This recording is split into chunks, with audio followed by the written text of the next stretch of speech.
Niat hati ingin mencari pekerjaan dan mendapatkan penghasilan di Jakarta. Tapi apa daya, pada akhirnya menjadi korban pesugihan dari juragan angkot. Begini kisahnya.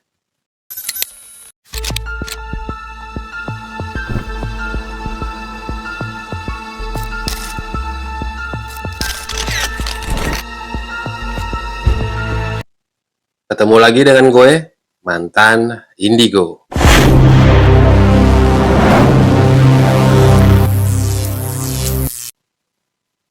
Jangan lupa subscribe channel gue untuk selalu mengikuti kisah-kisah gue, kisah mantan Indigo.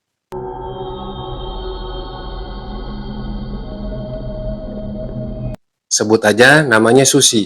Kejadian ini udah beberapa tahun yang lalu dialami oleh dirinya. Ya, Susi memang tinggal di Jakarta, kira-kira kita sebut aja lah di bilangan Pondok Kopi ya.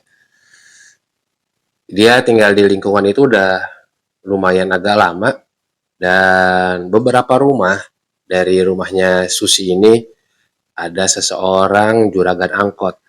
Ya kalau dilihat memang keberadaannya secara ekonomi tuh makin lama makin sejahtera. Jadi awalnya biasa aja, dan pada akhirnya jumlah angkotnya itu bertambah banyak dan kehidupan ekonominya makin baik. Rumahnya juga jadi kelihatan jauh lebih baik, ya terbilang mewah lah pada saat itu. Suatu hari juragan angkot ini mencari orang buat kerja sama dia gitu. Jadi ya bantu-bantu beres-beres rumahnya, menjaga kebersihan rumahnya lah. Susi saat itu ngedengar kalau si juragan angkot ini lagi nyari orang. Akhirnya Susi berani tuh nyamperin juragan angkot terus bilang, Pak, gimana kalau yang kerja di sini adik saya aja? Kebetulan adik saya belum kerja nih, tapi ya dia masih di kampung. Ya kalau kira-kira Bapak berminat, nanti saya pulang kampung dulu, terus saya ajak adik saya ke sini. Ya sontak juragan angkot itu langsung ngejawab, ya kebetulan adiknya Mbak Susi sendiri kan, ya saya percayalah kalau adiknya Mbak Susi nanti nggak nakal. Jadi nanti pekerjaan dan keadaan rumah juga jadi beres. Boleh, boleh Mbak. Kira-kira kapan nih Mbak Susi mau pulang ke kampung buat jemput adiknya? Ya Susi langsung bilang, ya besok pagi-pagi saya pulang kampung Pak. Palingan sekitar 1 atau 2 hari saya udah di sini lagi. Nanti langsung deh saya kenalin adik saya dengan Bapak. Oh ya, boleh, boleh, boleh, boleh. Perlu ada biaya atau ongkos nggak nih ke sana nih? Saya kasih sedikit deh nih. Juragan angkotnya bilang begitu. Esok paginya Susi langsung pulang kampung. Di kampungnya selama 1-2 hari dan sudah balik lagi ke Jakarta, dan memang ternyata adiknya Susi ini mau bekerja di Jakarta, apalagi kan juga nggak jauh dari kakaknya, jadi kalau semisal ada apa-apa dia perlu bantuan atau Susi sendiri perlu bantuan, itu komunikasinya bisa dengan baik gitu. Pagi harinya langsung aja Susi ngebawa adiknya ke rumah juragan angkot tersebut. Ya dikenalin tuh deh adiknya. Nah, adiknya juga memperkenalkan diri, "Ya Pak, selamat pagi, nama saya Jaka. Ya saya adiknya dari Mbak Susi. Ya saya udah lama di kampung Pak, belum bekerja nih, saya niat nih kerja di tempat Bapak.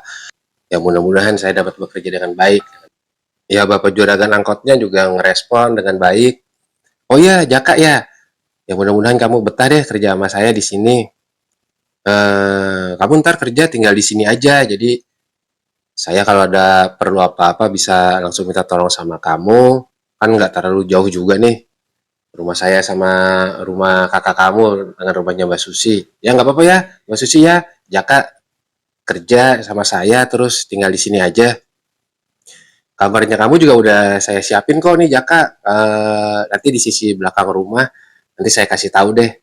Ya, masuk aja dulu Jaka, nggak apa-apa, langsung aja kerja hari ini. Kamu istirahat juga langsung kerja di rumah saya. Ya jadinya nanti bisa langsung bantu-bantu saya." Ya, Jaka ngejawab, "Oh iya Pak, iya Pak." Dimasukin itu baju-bajunya Jaka yang bawa tas dari kampung tadi. beberapa hari bekerja di tempat juragan angkot itu nggak ada masalah sama sekali. Si Jaka sendiri ya ngerasa betah di sana karena memang juragan angkot ini baik ya sama dia. Ya kebutuhannya dia ya makan dia dikasih, tempat tinggal dikasih. Terus pekerjaannya pun ya wajar lah, normal-normal aja dibilang berat ya namanya kerja. Biasalah ada beratnya, ada entengnya. Kadang juga Mbak Susi juga itu suka nanya sama Jaka kalau pas ketemu, gimana kerjanya di si Bapak juragan angkot. Jaka ngejelasin ke Mbak Susi bahwa ya dia nyaman, dia enak tinggal di situ. Enak kok kerjanya di situ, di Bapak juragan angkot. Bapaknya juga baik, ya, keluarganya juga baik. Ya pokoknya baik deh. Ya, gue betah deh kerja di situ, kata Jaka ke Mbak Susi. Setelah beberapa minggu kerja di tempat juragan angkot itu, akhirnya ya kira-kira deket waktu-waktu mau libur sekolah, juragan angkot itu bilang ke si Jaka, Jaka, nih bapak sama ibu nih sama anak-anak mau keluar kota beberapa hari, ya namanya juga liburan anak-anak ya, sekalian deh ngajak anak-anak liburan sekolah, sekalian saya sama istri juga refreshing. Ya nanti kamu tetap aja di sini, jagain rumah, kalau malam juga jangan lupa dikunci-kunci rumahnya, takutnya kan ada orang atau ya kalau ada maling apa ngelihat rumah kayaknya kosong itu kan udah diincar ya kamu hati-hati kalau malam jangan lupa kunci-kunci rumah sama nyalain lampu biar nggak ada orang atau nanti maling malah jadi tertarik masuk. Oh iya pak, siap, saya nggak lupa kok. Tiap malam memang biasa kan saya kunci-kunciin tuh rumah, baik dari kunci pagernya maupun kunci pintu depan. Lampu juga siap, saya nggak akan lupa saya nyala-nyalain lampu di sekitar rumah biar terang jadi kelihatan kalau ada orang yang mencurigakan. Bapak memang mau berangkat keluar kotanya kapan Pak? Tanya Jaka ke Bapak Juragan Angkot. Ya ini aja nunggu anak-anak liburan sekolah, ini besok mau ambil rapot, ya setelah itu langsung deh kami nih berangkat ke luar kota. 2 hari kemudian akhirnya keluar kota lah si Bapak Juragan Angkot ini. Jaka saat itu ya otomatis ditinggal di rumahnya sendirian. Dia juga berusaha dengan baik mengingat apa yang dikasih tahu sama bosnya ya, bahwa jangan lupa ngunci pintu, jangan lupa nyalain lampu, dan tetap aja Jaka ini juga bersih-bersih rumahnya seperti biasa supaya bosnya kalau pulang dari luar kota nanti keadaan rumah tetap kayak sedia kala gitu. 1-2 hari itu nggak ada masalah sama sekali, semua kelihatan normal, semua kelihatan ya biasa aja gitu. Nggak ada yang mencurigakan, nggak ada orang yang berusaha mengendap masuk ke rumah si juragan angkot. Terus angkot-angkot dan supirnya juga ya seperti biasa, keluar masuk seperti jam biasa. Supir-supirnya pun tetap enak diajak ngobrol dengan si Jaka karena rata-rata supirnya itu udah lama ya ikut bekerja juga dengan si Bapak Juragan Angkot ini. Sampai pada suatu malam itu, saat itu setelah maghrib, entah kenapa Jaka ini ngerasa kok dia itu ngantuk berat gitu. Gak kayak biasanya. Padahal saat itu ya dia ngerasa pekerjaan paginya normal aja, nggak ada yang berlebihan, beres-beres rumah, bersih-bersih rumah, biasa aja, nggak ada kerjaan tambahan yang lain yang bikin berat badannya gitu buat bekerja. Ya kira-kira selepas Isya akhirnya Jaka tidur tuh dia. Dia beristirahat, setelah sholat Isya dia masuk ke kamarnya. Sebelumnya juga dia ngecek pintu dan lampu-lampu udah dinyalain semuanya. Tidurlah si Jaka nih. Sehabis Isya ya kira-kira jam setengah 8 atau jam 8 malam deh. Sampai pada akhirnya waktu tengah malam pun tiba. Saat itu tiba-tiba terdengar kayak ada suara barang jatuh, brak gitu. Suara itu begitu keras, suara itu begitu kencang banget kedenger. Sehingga nih ngebuat si Jaka pas lagi enak-enaknya tidur, sampai dia kebangun. Kaget banget si Jaka ngedengar suara ada barang jatuh begitu, refleks dia kebangun dari tidurnya, keluar dari kamarnya, dan dia yang ngelihat keadaan sekitarnya kan, ada suara kenceng banget, barang jatuh, apa ada orang yang mau masuk terus jatuh gitu kan. Diperiksa dia sekitaran kamarnya dulu, bagian belakang, nggak ada apa-apa. Udah dia bergerak lagi, dia berusaha jalan, dia menuju ke depan rumah, dilihat, diperiksa sama dia lihat ke atas, lihat kiri kanan, nggak ada apa-apa juga, nggak ada plafon jebol, nggak ada barang itu yang jatuh. Setelah nggak ngelihat apa-apa di bagian depan rumah, ya kan niat balik lagi lah ke kamarnya, karena oh udah nggak ada apa-apa, di belakang nggak ada, di depan rumah juga nggak ada masalah sama sekali. Berjalanlah Jaka dari depan rumah menuju kamarnya. Dan saat Jaka berjalan dari posisi depan rumah menuju kamarnya, lewatlah dia ke ruang tengah, ke ruang keluarga. Tiba-tiba tuh kedengaran suara, kayak ada suara barang jatuh lagi di kamar tengah. Brak! Wah, refleks Jaka, wah ada apa nih di kamar tengah gitu. Dia langsung nyamperin kamar tengah itu, dia langsung nyamperin dari sumber suara yang ada barang jatuh itu tadi. Pas dia mau ngebuka pintu kamar tengah, dia tekan grendel pintunya, nggak bisa dibuka, ternyata kamar itu terkunci. Bingung Jaka, ini gimana ya, ada suara kayak barang jatuh di kamar ini, aduh ngeri ada apa gitu, ada barang yang jatuh, tapi itu kekunci. Nah saat Jaka lagi mikir begitu, tiba-tiba tuh terdengar suara auman yang sangat besar. Jadi suaranya itu seperti entah harimau, entah suara mungkin macan atau apa, tapi mengaumnya tuh gede banget gitu. Wah merinding tuh, langsung otomatis merinding bulu kuduknya si Jaka. Kok ini kamar kayak ada suara mengaum begini ya? Gak pakai pikir panjang, dengan kondisi yang kalut, kondisi bulu kuduknya yang merinding, kabur langsung di Jaka ke kamarnya. Langsung ditutup pintunya, sambil berbahan dan sambil baca-baca doa, dia berpikir, itu suara apaan ya yang ada di kamar tengah itu ya? Tapi ada suara barang jatuh, aduh, kalau ada apa-apa gimana nih, gue disalahin sama si bos nih. Gue gak periksa, tapi gue mau periksa, kok ya pintunya dikunci.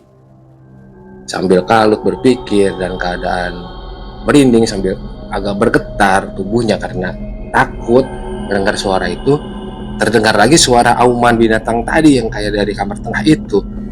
Dan suaranya itu kok mengaum dan ada suara hentakan kaki berat. Itu kok menuju kamarnya si Jaka. Jaka jadinya kan, ini ada apaan ya? Kalut banget saat itu, akhirnya dia memutuskan untuk matiin lampu kamarnya. Dia matiin lampu kamarnya, dia berharap kalau memang ada suara atau apa, ya kamar gue dianggap nggak ada isinya deh karena lampunya mati. Sambil terus deg-degan, dia berpikir kalut, suara auman, suara langkah berat itu benar-benar terdengar menuju kamarnya Jaka.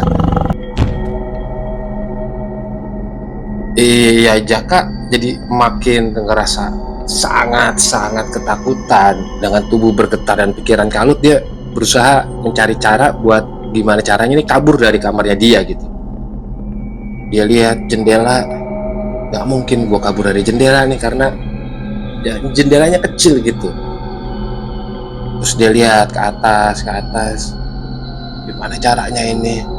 Dan alhamdulillah di pojok kamarnya Jaka itu ternyata di bagian plafonnya ada bagian plafon yang bisa digeser kalau kita untuk mengecek kelistrikan atau keadaan rumah bagian atas. Ternyata adanya di kamarnya Jaka di pojokan. Suara yang berat tadi, suara entah apa itu, suara kayak binatang itu benar-benar makin lama makin dekat dan kayaknya udah ada di depan kamarnya Jaka. Jaka, kalut dia buru-buru langsung naik ke plafon itu. Jaka langsung naik ke plafon, masuk ke tadi bagian yang ada lubang plafonnya bisa digeser. Dia naik ke situ sambil dia tetap diam nggak bersuara, tapi dia geser sedikit si tutup plafonnya itu, kira-kira seginilah, asal bisa ngintip aja gitu. Tetap dia diam walaupun dia menahan gemetar dan merasa ketakutan. Dia pengen tahu apa sih sebenarnya nih, walaupun takut tetap aja tuh, walaupun deg-degan gitu dadanya, Jaka tetap apa sih, makhluk apa ini, beneran kalau binatang kok selama ini gue nggak ngeliat ada binatang gitu, Jaka pikirnya di dalam rumah si bosnya. Ya nggak lama kedengeran deh pintu kamarnya si Jaka kayak dibuka, pintunya digeser gitu. Awal dilihat adalah kuku-kuku yang sangat panjang yang menggeser pintu kamarnya. Sambil ngucap dalam hati, astagfirullahaladzim, apa ini sebenarnya gitu loh, kok bisa ada kayak begini di rumahnya si Big Boss. Tetap sambil berdoa, kelihatan lagi makhluk itu makin lama membuka pintunya makin lebar dan masuk si makhluknya itu, kelihatan dengan mata yang memerah, terus gigi-gigi tajam yang keluar dari mulutnya dan entah kayak berbulu-bulu panjang gitu, masuk ke kamarnya Jaka. Nah, si makhluknya ini langsung kayak nyari-nyari sesuatu gitu, celingukan, nengok kiri, nengok kanan dengan mata yang memerah, gigi yang keluar, kuku-kuku yang panjang di tangannya, kelihatan celingukan, nyari sesuatu, dan mukanya itu kayak selain nyari sesuatu kayak marah gitu, kayak gimana sih ekspresi muka marah gitu kan, kelihatan marah mukanya. Nengok kiri kanan, Jaka tetap dengan tenang, dia berusaha menahan suaranya dan pergerakannya supaya gak kedengeran gitu sama si makhluk tadi. Tapi yang gak lama makhluk itu setelah celingukan ngeliat kamar Jaka, gak ketemu kayaknya nih sama yang dicari sama si makhluk ini. Keluarlah si makhluk tadi dari kamarnya Jaka dengan penuh was-was, deg-degan, pikiran kalut, ketakutan. Jaka tetap berusaha dia nggak mengeluarkan atau menimbulkan suara dari arah plafon itu, karena takutnya nanti si makhluk itu balik lagi gitu ke kamarnya dan malah menemukannya dirinya dia. Ya dengan rasa takut yang sangat, Jaka berusaha bertahan di atas plafon tuh, walaupun di plafon itu ya banyak nyamuk, banyak debu-debu yang ada di plafon itu sebelumnya. Jaka juga berusaha nggak tidur, dia berusaha terjaga di atas plafon itu karena khawatir makhluk tadi itu balik lagi ke kamarnya malah nemuin si Jaka yang lagi sembunyi di atas plafon. Lama bertahan di atas plafon sampai akhirnya terdengar suara azan subuh. Nah saat suara azan subuh itu terdengar, agak tenang tuh si Jaka, udah subuh nih, udah pagi. Mudah-mudahan kalau makhluk kayak gitu kan biasanya kan adanya cuman malam, jadi kalau setelah subuh udah pagi nih nggak ada deh. Dengan rasa setengah putus asa, dengan rasa ketakutan yang tinggi, Jaka akhirnya berusaha keluar dari rumah itu, tapi nggak lewat bawah. Akhirnya Jaka ngejebol genteng rumah itu. Dibukalah beberapa genteng, dijebol sama dia.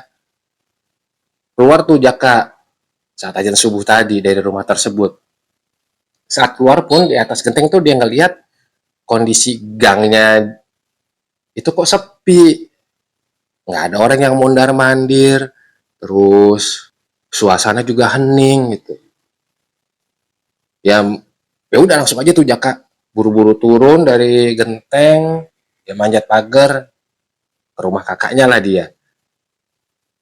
Ya Susi saat itu kaget kan, loh Jaka kamu ngapain di sini? Bukannya kamu suruh jagain rumahnya si bos?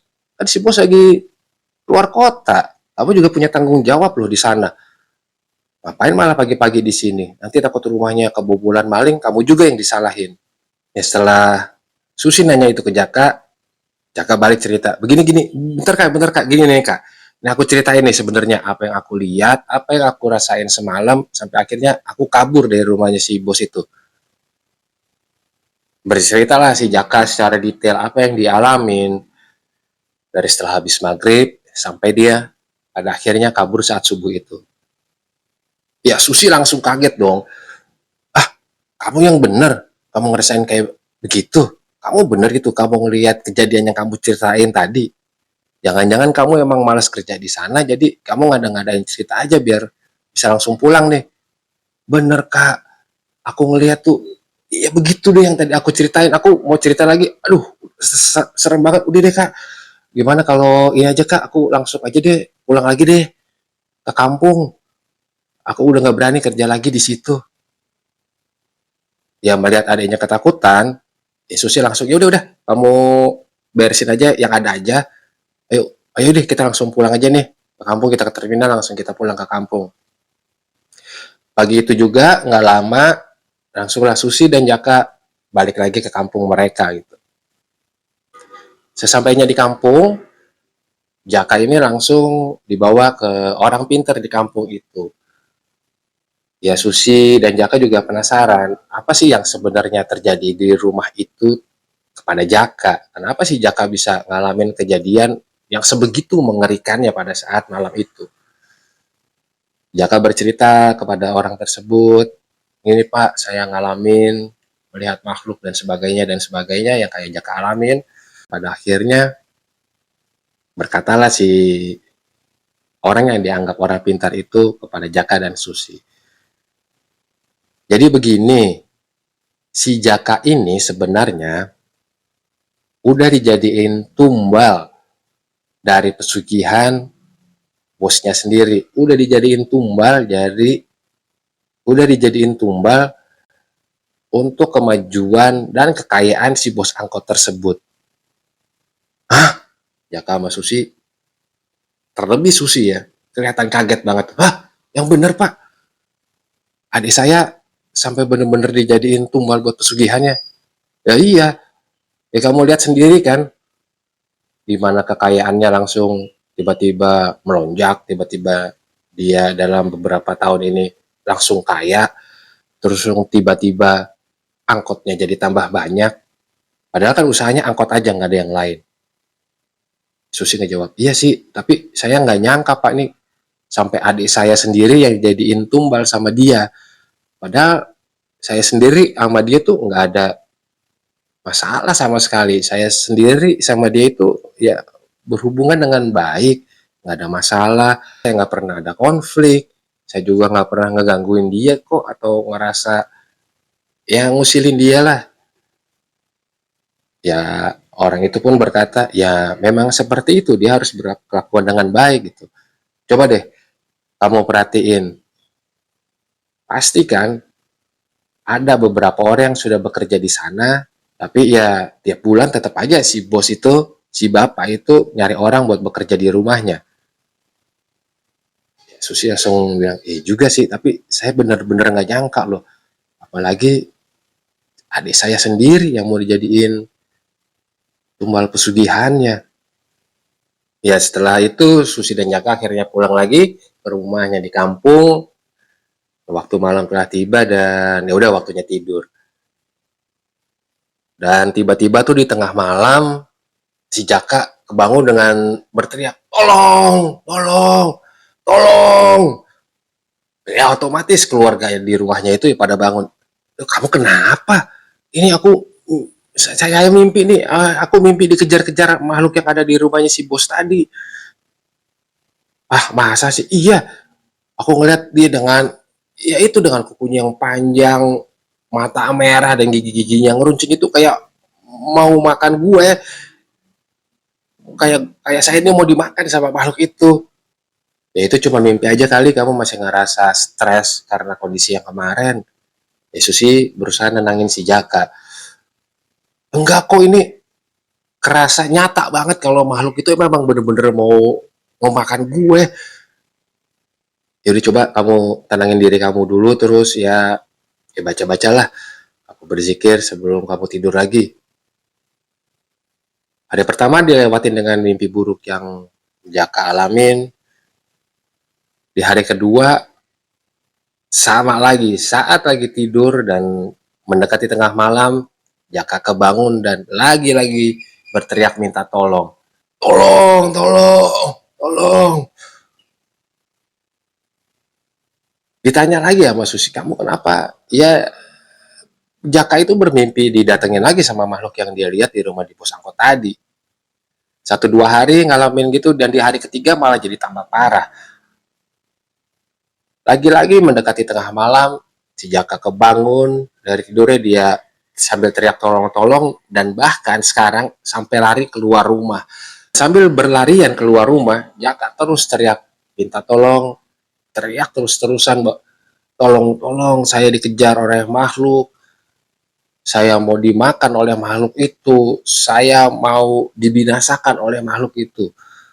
Untungnya warga kampung saat itu berhasil menenangkan si Jaka dan mengembalikannya lagi ke dalam rumahnya gitu.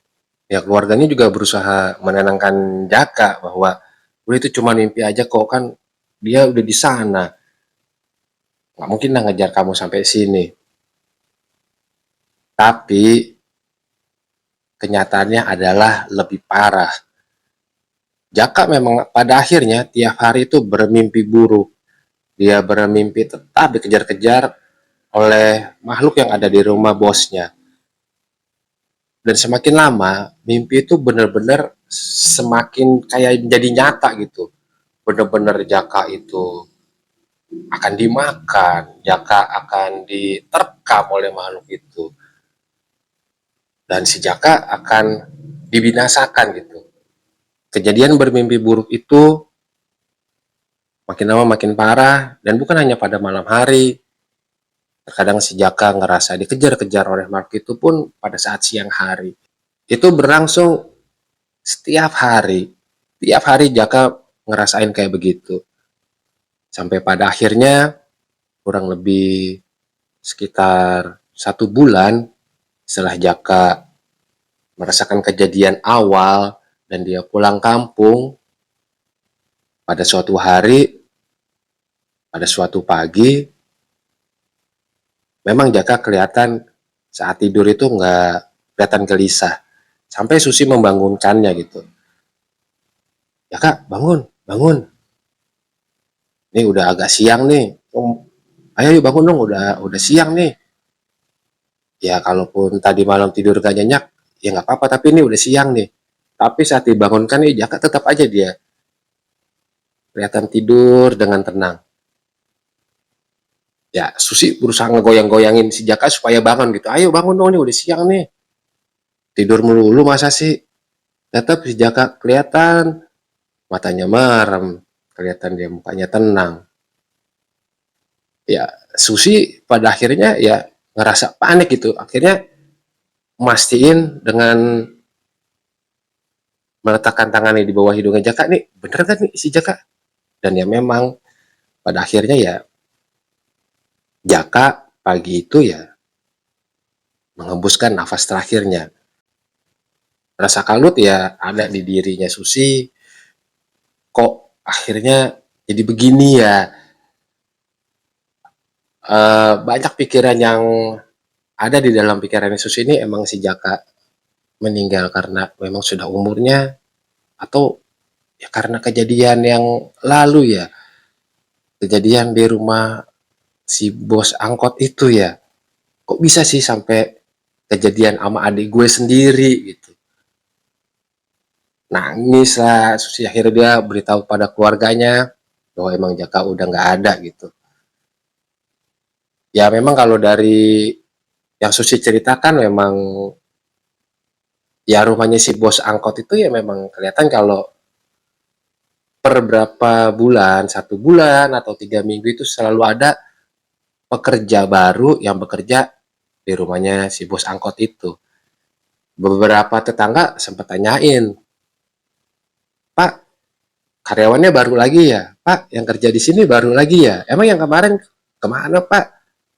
Pasti bos angkot itu bilang, ah yang kemarin kerjanya nggak benar. Ah yang kemarin dia nggak betah pulang kampung waktu itu malam-malam. Ah yang kemarin kerja di sini kabur. Ada aja alasan buat pembenaran terhadap orang-orang yang bekerja di situ dan tiba-tiba nggak ada gitu. Ya, tapi sekali lagi ya Susi nggak nyangka ternyata maksud dia untuk adiknya ini dapat bekerja dan mendapatkan penghasilan ternyata malah menjadi akhir hidup dari adiknya dia sendiri. Nah, sebenarnya sih banyak cara ya untuk kita supaya lebih maju dalam berusaha. Gak harus kita memakai penglaris, gak harus kita menjadikan pesugihan apalagi dengan tumbal manusia itu sebagai cara kita untuk menambah perekonomian kita gitu. Tapi ya ternyata ada aja orang yang masih memakai cara-cara itu pada zaman ini. Ya kalau kejadian Susi ini ya memang kejadiannya sudah sekitar 10 tahun lebih yang lampau gitu. Ya gue juga pas ngedengarnya sih, ah gila, sampai sebegitunya ya manusia ya. Sampai sebegitunya mengorbankan orang lain demi nafsunya dia, apalagi demi dia menjadi kaya raya gitu. Ya nggak nyangka, dan ya mudah-mudahan kita semua selalu dalam perlindungan Allah dari hal-hal sedemikian. Dan jangan lupa juga kita ya mohon berlindung kepada Allah dari kejadian-kejadian yang kayak tadi itu. Ya, untuk sobat mantan indigo semua, jangan lupa jauhkan sugesti negatif, tumbuhkan energi positif, berdoa kapan dan dimanapun kita berada. Salam mantan indigo.